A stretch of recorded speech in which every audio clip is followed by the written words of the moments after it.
Oke, perkenalkan saya Yoga. Saya bukan apa-apa di sini. Ya saya cuman ingin cerita, ingin curhat sama teman-teman yang mungkin merasakan dari fenomena saat ini. Oke, jadi gini, saya seorang mahasiswa, saya kuliah di Yogyakarta, Universitas Atmajaya tercinta. Ya saya pingin ada beberapa kejanggalan, saya ingin cerita nih. Dari hal ini terkait dengan corona. Ya bisa dibilang corona itu makhluk hidup.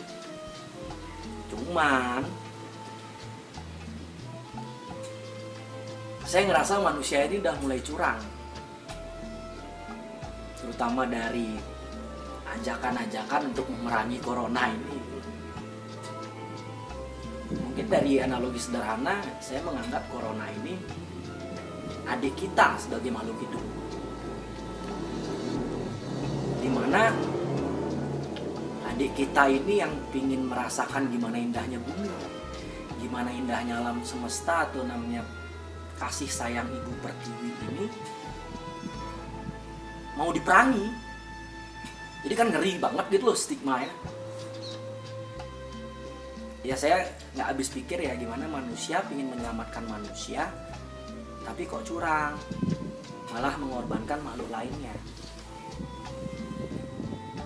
Dengan satu contoh, ketika namanya manusia yang ingin diselamatkan, dia berusaha untuk memerangi makhluk hidup ini, yaitu corona.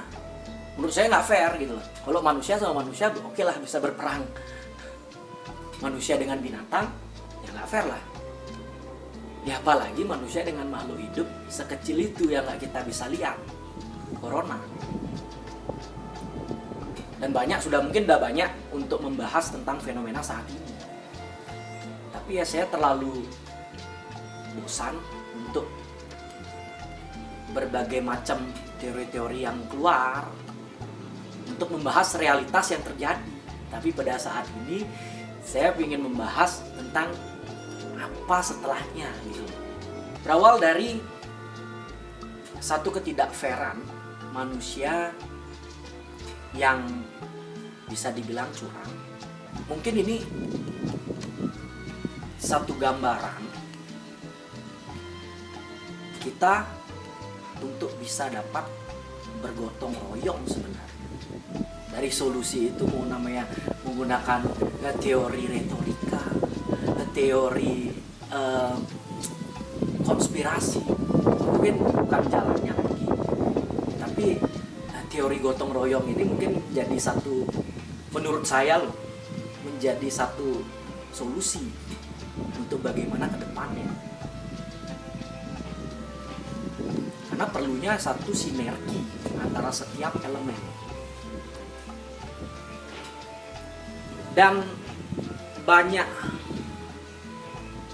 kejadian-kejadian sederhana. Satu contoh, saya seorang perokok. Tapi pada saat pandemi ini saya menjadi perokok berat-beratin temen. Itu salah satu contoh. Nah, dan saya ingin juga sharing pada teman-teman, baik itu teman-teman sebagai mahasiswa dan apapun pekerjaan kalian, ya monggo, nggak masalah. Itu adalah latar belakang kalian. Tapi di dalam pembahasan kali ini saya ingin membahas itu tidak menggunakan otak, tapi menggunakan batin. Karena dari yang saya lihat, analisis saya, kita ini lagi sakit itu di batin, bukan lagi di pikiran ataupun di fisik. Di batin ya, batin yang harus diobatin. Nah, untuk teman-teman bisa paham dengan pembahasan ini, mungkin saya sarankan untuk menggunakan batin kalian. Oke, Saya mulai dari sinergi atau gotong royong. Saya acungi jempol untuk Bapak pemerintah yang memfokuskan itu semua kepada Pak D Jokowi. Sebenarnya saya agak prihatin atau kasihan ya gitu. Dalam hal ini semua masyarakat ingin berpangku atau menyandar kepada pemerintah untuk menemukan solusinya.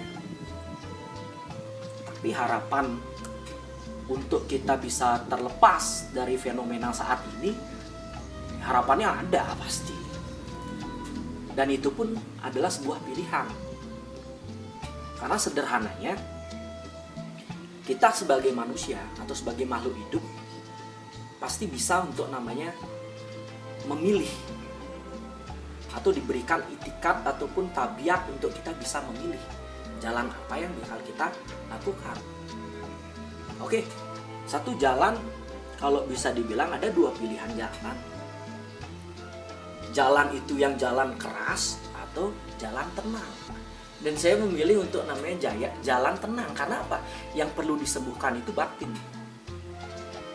Memang kalau kita menggunakan pikiran, nggak bakal mau sampai ke ujung dunia pun kita berpikir nggak bakal selesai.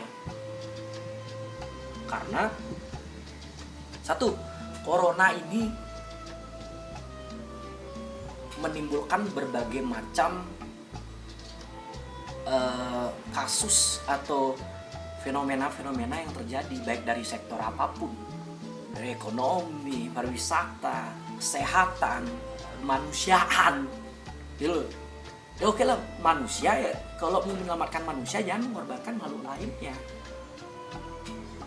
Kita berusaha untuk membunuh virus corona, sedangkan kita sebagai manusia kita nggak punya hak untuk membunuh makhluk lainnya. Yang punya hak itu ya yang menciptakan. Makanya saya mengajak untuk bicara dari batin atau hati. Itu yang bisa. Dan oke, kalau kita punya langkah untuk namanya membasmi atau membunuh dan disuarakan di setiap media bahwa virus corona sudah mati, siapa yang mau jamin? Siapa yang mau jamin? Tak ada. Biarkan mereka hidup. Ya kita jadi manusia jangan curang. Simpelnya seperti itu. Kita mau menyelamatkan diri kita sendiri. Jawabannya ya kita sendiri yang menyelamatkan. Orang-orang lain itu sebagai supporting. Instansi-instansi itu sebagai supporting. Gitu. Dan terkait dengan hal ini juga saya mungkin tidak banyak membahas tentang fenomena apa yang terjadi pada saat ini. Ya kita anggap aja lah fenomena-fenomena itu yang dikatakan dari teori-teori yang ada pada saat ini di media-media. Ya itu mungkin ada kemungkinan ada. Dan kemungkinan itu terjadi. Tapi saya ingin membahas tentang nantinya Indonesia nanti.